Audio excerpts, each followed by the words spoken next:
are $2. I mean, what should be $2. This one represents how much a man is made, and this one represents how much a woman makes. That's 78% if you couldn't tell. Now, right here, it doesn't look like that much, but let me break it down for you. So, let's take a look at how this work translates to time at work. If a woman and a man have the same job at the same place and they both start work at 8 a.m., the man goes home at 5 p.m. But if the woman wants to make the same amount as her male equivalent, she has to work all the way until 7:20. So this means while the man's at home having dinner with his family, she's still at work just trying to catch up to him. Now, let's look at a month. Let's say a man and a woman work for a month. The man gets off work on the 23rd. If the woman wants to make as much as him, she has to work for the whole month with no breaks. Here's an even bigger picture. Let's see how this translates to a whole year.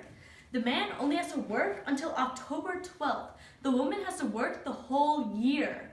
That's 2.5 months of a difference. So basically a man can take a week off each month or just be done working in October, while a woman has to work the whole year through. So now, what if I just want to work the same amount as a man and not do all that extra work just to catch up to him? So this means that I will not have the same amount of purchasing power as my male equivalent. Let's take a look at that. I'm a high school student right now myself, and I do plan on going to college for 4 years. So let's take a look at student loans. The average student has $37,000 in loans after college. So let's say my male equivalent and I both spend the same portion of our paycheck on our student loans using the average interest rate for student loans. This means a $282 monthly payment will be due. So since a man makes 28% more than me, he has a bigger portion of his paycheck he can use on his student loans. He can pay $361 per month. That means that he'll be done with his student loans at the age of 34, and since I'm paying less per month because I can't pay as much as him, I'll be done when I'm 42. That's 8 years that I'm in debt and he's not. So after I get out of college, I plan on getting a house. So let's say me and my colleague,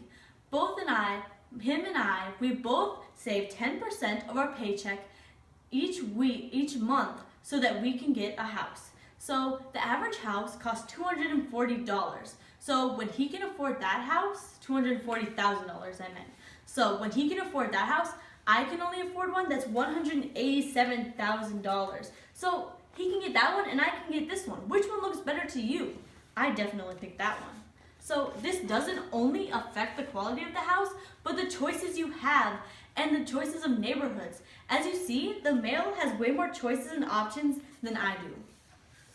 So now, let's just talk about a basic human need. Clothes, more specifically jeans. Let's say that a man gets this much. He gets all of these jeans. He gets one full pair. Then I can only afford this much. Wait, never mind. Actually, I can't. I forgot about one thing. It's a magical thing that women have called the pink tax. It's basically the pink tax is where women's stuff costs more for no apparent reason. Personal products cost 13% more, adult clothing costs 8% more, toys and accessories cost 7% more, and children's clothes cost 4% more. So let's go back to the jeans. So now, since factoring in pink tax, I can only afford that much of them. I hope it's short season. Okay, so that's enough talking about the problem. Now let's talk about ways that you guys can all help. One of the most easy ways is just bringing up the conversation and the issues with others to inform other people. You can talk to your coworkers, your family, your friends, or even your boss. Now, if you are in a position yourself to help choose what women and men are paid, and if people are paid equally, give the woman the raise and help her be able to be paid as much as the man. So another easy way is that you can contact your state official and help them to persuade them to make a law that women and men will get equal pay for equal work. The more people who call or email, the more likely this law is to be made. To find out who your state official is, go to usa.gov to help us make this dollar and this dollar look the same.